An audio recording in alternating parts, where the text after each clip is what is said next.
হ্যাঁ, কি অবস্থা মরিচ চাষি ভাইরা? ভালো? যাই হোক, ভালো থাকারই তো কথা। কারণ মরিচের যে দাম পাওয়া হচ্ছে, মন ভালো থাকার কথা, শরীরও ভালো থাকার কথা। পরিশ্রম তো হয় অনেক মরিচ চাষি ভাইদের।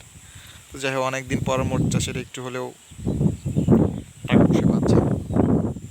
এত কষ্ট করে চাষবাস করে যদি একটু লাভের মুখ না দেখে তাহলে তো আর হয় না।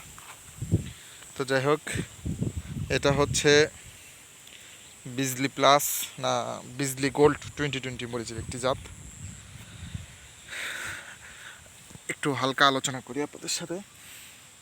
সেটা হচ্ছে, আজকে এই মরিচের হচ্ছে বয়স 13 তারিখ, সরি 3 তারিখ, 5 দিন 6 দিন, 5-6 দিন বয়স আর কি।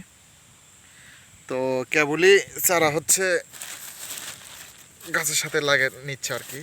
ওইভাবে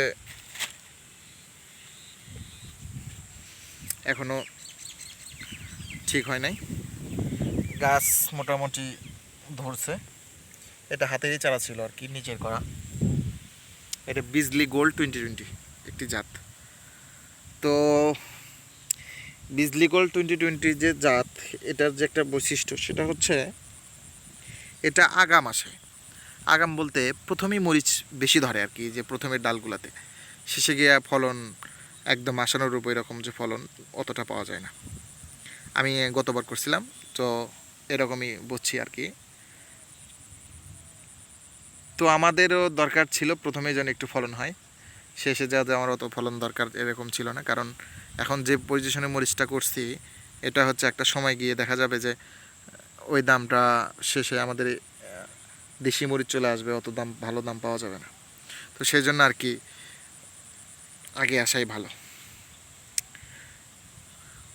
তো এখন যারা মরিচ বিক্রি করতেছে, আমার মনে হয় যে ওরাই সুখী মানুষ।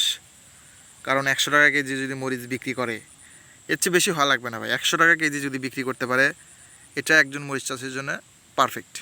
আর আমি মনে করি 100 টাকা কেজি বা 120 টাকা কেজি যারা ভোক্তা আছে, মানে যেমন যারা কিনে খায়, ক্রেতা আছে, তাদের জন্যও কঠিন কিছু না।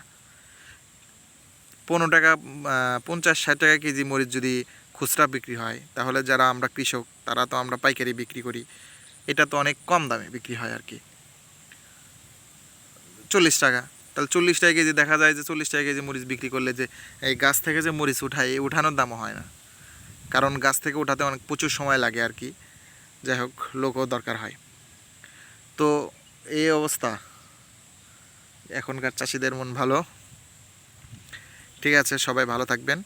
এটা হচ্ছে গতকালকে আমি ওষুধ দিয়েছি, অনিয়ন ট্রিপল।